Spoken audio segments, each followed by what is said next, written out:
अर्जुन ने भगवान की शरण ली, भगवान ने ज्ञान देना प्रारंभ किया। तो शरीर और आत्मा के बारे में समझाते हुए भगवान ने कहा,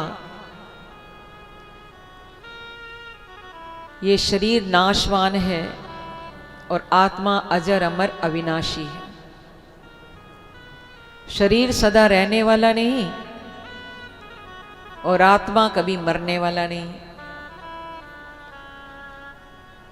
अब ये सुन पार्थ, जिसका जन्म हुआ है, अगर चलो तू मानता है मृत्यु को, मैं तो मानता ही नहीं।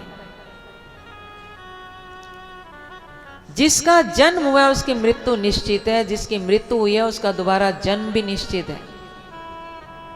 जातस्य ही ध्रुवम मृत्युर ध्रुवम जन्म मृतस्य जा। तो इस अकॉर्डिंग भी तुझे शोक नहीं करना चाहिए, तुझे दुख नहीं मनाना चाहिए।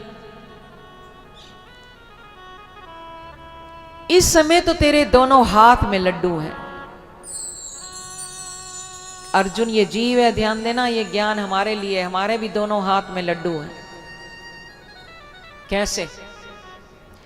हतो वा प्राप्सी स्वर्गम और जित्वा वा भोक्ष्यसे महीम।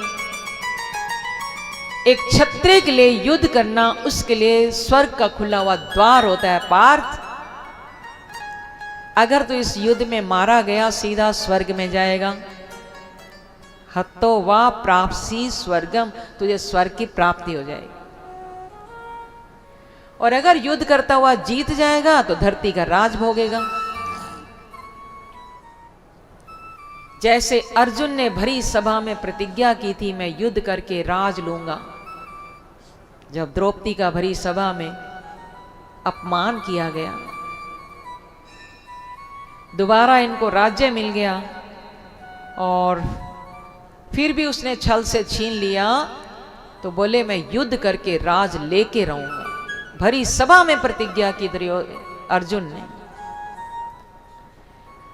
तो ये जीव ही अर्जुन है, हमने ही भरी सभा में प्रतिज्ञा की। कौन सी भरी सभा? कौन सा राज्य लेने आए थे और कौन सा युद्ध करना था? जब मां के गर्भ में जीव उल्टा लटका होता है, उस मल मूत्र की ग्रंथियों में, कीड़े मकोड़ों की उस भरी सभा में, तब ये जीव चिल्लाता है, रोता है, तड़पता है, प्रभु जहां इतनी कृपा की, 84 के गेड़े से मुझे बाहर निकालकर मानव का जन्म दे रहे हैं, अब इतनी कृपा और कर दो, इस कुंभी पाक नरक से भी मुझे बाहर निकाल दो।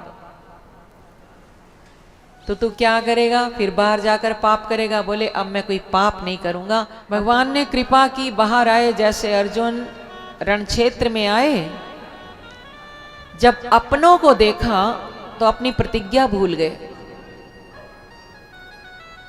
उसी प्रतिज्ञा की याद दिलाने के लिए गीता का ज्ञान है। बस तूने भरी सभा में प्रतिज्ञा की, मैं युद्ध करके राज लूंगा, और आज तू कहता है मैं युद्ध नहीं करता।